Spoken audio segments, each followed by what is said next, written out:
On today's episode of Chicago Bears Now, ESPN has linked the Bears to a free agent that we have not discussed here on this show. We'll get to that here in a second. Also, why we should not be overlooking Olamide Zaccheaus. Bill Barnwell wrote an interesting piece for ESPN as well. So a couple stories I want to dive into here on today's show. Also, I checked my Instagram, and we're 3 followers away from 9,000 followers on IG. At HRAM NFL. 3 away.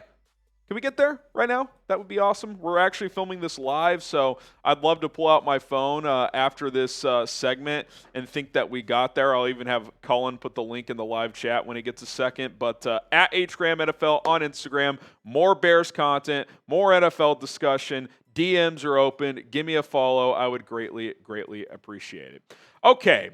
Let's get to the first story on today's show. ESPN proposes that the Bears sign linebacker Jalen Reeves-Maybin, who I'm familiar with, but I was like, really? That's the move that they're linking the Bears to? They had one move every team should make between now and training camp. Aaron Schatz had this to say. He said, linebacker depth is a bit of a problem for the Bears right now. That's true.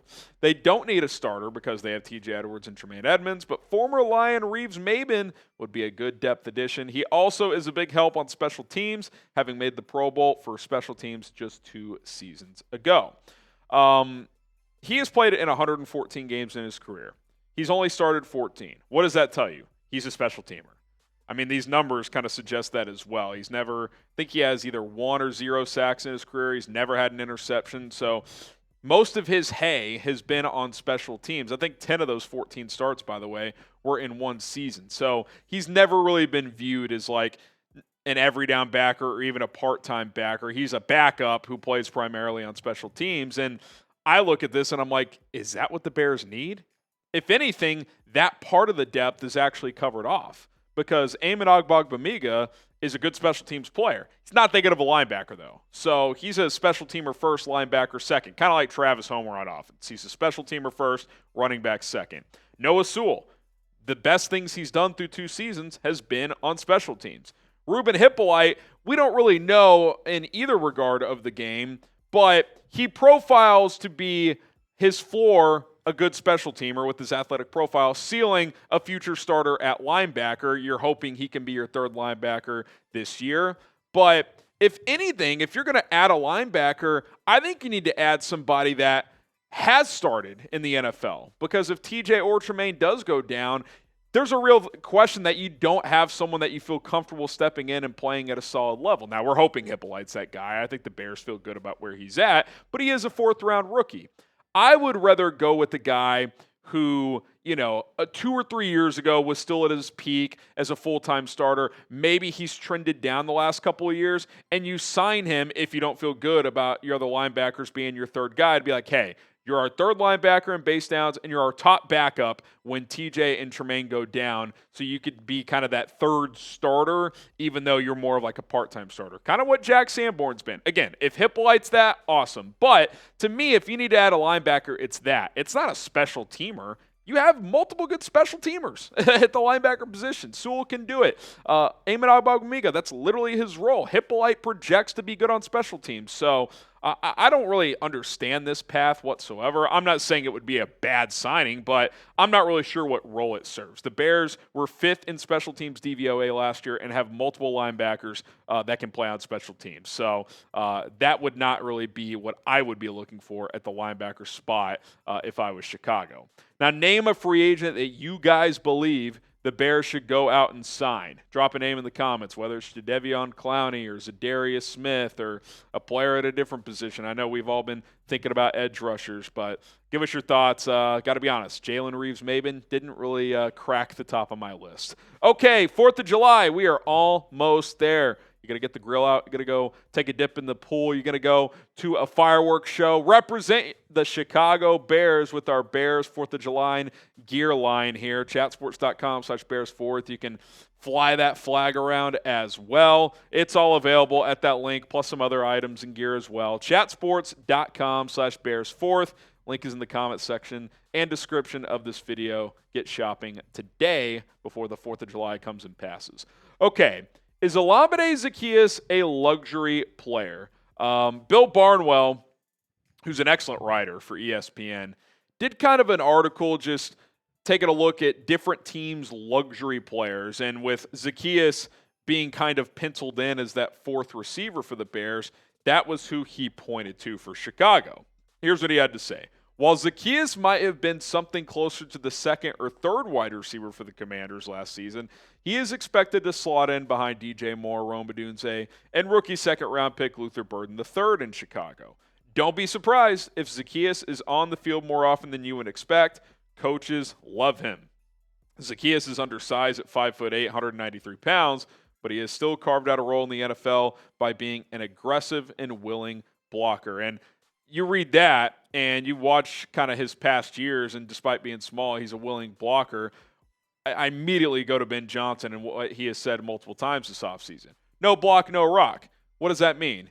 If you don't block consistently, if you're not willing to do it, that's going to cost you playing time. If you do block, if you do some of the dirty work, you're going to get opportunities regardless of your status on the team.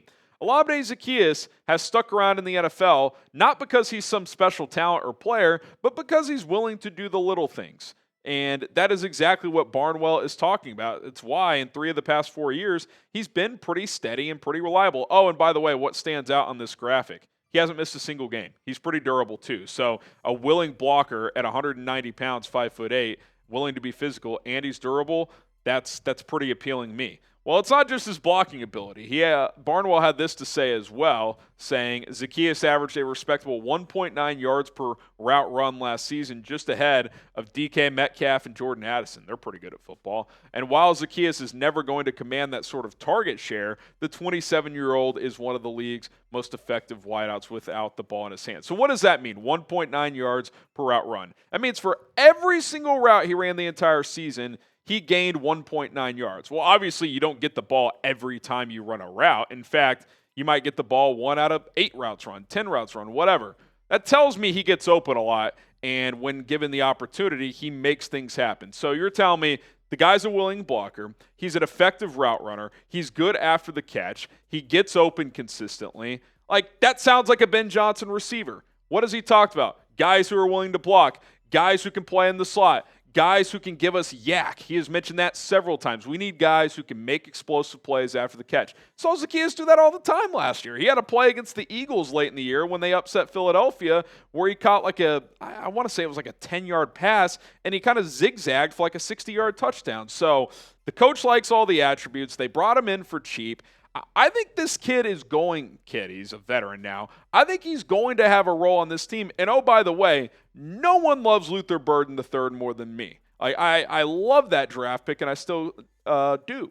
But let's face it, the guy has not practiced. He was out there for a day and a half of rookie minicamp, missed all of OTAs, and he's a rookie. So there's already a learning curve as a rookie. He's missed a lot of valuable reps during the spring and early summertime. Zaccheaus has been out there. He's been making plays. He's kind of a coach's dream where you don't have to pay him that much, and all he does is bring his lunch pail to work and do all the dirty stuff and is willing to accept his role. Ideally, he is your fourth wide receiver. But if you told me today, hey, Harrison, he's actually going to get more opportunities than Luther Burden, especially earlier in the year, I could believe that. I'm not rooting for that, but would it shock you? Would it shock me? When they signed him, what did I say? I said he is a serviceable to good third wide receiver, and he's one of the best fourth receivers in the league. In a perfect world, he'll be the latter, the best fourth receiver in the league. But if he has to step in and be that third guy, he can hold down the fort. Or if a guy gets injured, he can step in and you can lean on this guy to be a solid player. So I'm excited about it. I think the more and more I've read about this guy and how teams are a big fan of him, and regardless of system or coach or quarterback, he seems to be pretty productive. So definitely excited that he is a Chicago Bear. Maybe the most under-talked about move of the offseason for the Bears. Certainly not the sexy headline, but one that should be productive. Who will be wide receiver 3? Type LB for Luther Burden III or OZ for Olamide Zaccheaus. We want it to be Luther. I think it'll be Luther, but it's not a given. They're not just going to give him that job. I can promise you that. So we'll see how it ends up playing out. All right, guys, appreciate you for tuning in to the show. Remember, let's get 9,000 followers on Instagram. I would greatly appreciate it. The more we grow over there, the more content we can do on that platform as well. It's at HGramNFL. Bear down.